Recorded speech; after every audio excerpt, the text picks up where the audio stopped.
bienvenue à notre discussion. On plonge aujourd'hui dans un document qui fait réfléchir pas mal, intitulé Instrumentalisation à LA. La source avance une thèse assez percutante. Oui, l'idée d'une possible opération de sabotage, visant les relations entre civils et militaires à Los Angeles. Exactement. Puis ça, dans un contexte de tension qui implique les géants de la tech. C'est un scénario, disons, complexe. Le document suggère que ce qui se passe là-bas à LA pourrait être plus qu'une simple agitation sociale qu'on voit en surface. C'est ça. Fait que notre but aujourd'hui, c'est vraiment de regarder ça de plus près. On va explorer le contexte des troubles actuels. Et l'hypothèse d'une manipulation orchestrée. Oui, puis le rôle potentiel des entreprises techno, peut-être même d'acteurs étrangers. Alors, commençons par le début, si vous voulez bien. Le document décrit un climat très tendu à Los Angeles. C'est ça, il parle de troubles civils intenses. Officiellement, les raisons sont celles qu'on entend souvent, le logement, les tensions avec la police, la justice climatique. Yeah. Mais la source, elle, note une escalade. Plus de violence, une désorganisation qui semble apparente, mais en même temps, une coordination qui a l'air de s'appuyer sur la technologie. Puis il y a des cibles spécifiques qui sont mentionnées, des infrastructures critiques, Exactement. comme les communications, les transports. Les centres de données aussi, je pense. Oui, puis même des centres de données, des sabotages qui ont mené à un appel limité à la garde nationale, ce qui, d'après le document, n'a pas été bien reçu pantoute par la population. C'est là que la source amène son argument principal, l'idée d'une stratégie délibérée. Pourquoi faire? Pour miner la confiance envers l'armée en milieu urbain. Le mécanisme qu'ils allèguent, l'infiltration de mouvements militants pour orchestrer des provocations violentes. Ah, OK. Puis ensuite, ces provocations seraient attribuées aux forces de l'ordre ou à la garde. Une manipulation, donc, pour créer une rupture de confiance. C'est gros. Quels seraient les objectifs derrière ça, selon l'analyse? Il y en a plusieurs d'évoqués. D'abord, briser le lien de confiance population-institution fédérale.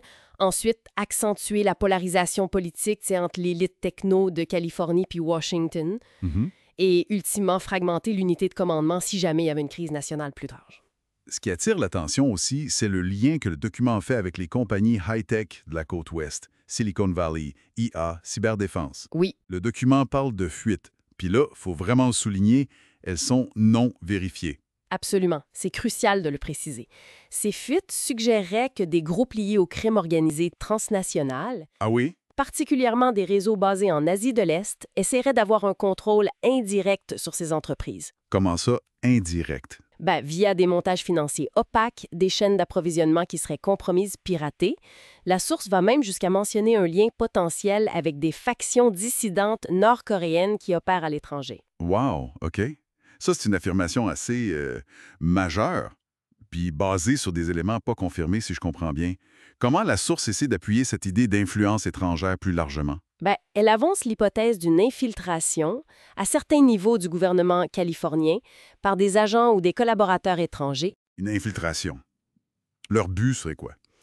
De pousser vers ce que le document appelle un soft break, une sorte d'autonomie sécuritaire de facto, par rapport à l'autorité fédérale. Un soft break, une autonomie de fait. Donc, pas une indépendance formelle, mais comme une distance opérationnelle. C'est ça. C'est l'idée qui est présentée, oui. Ça créerait une espèce de zone grise où les géants de la techno pourraient potentiellement s'aligner sur des intérêts autres que nationaux. Et les troubles actuels dans ce scénario?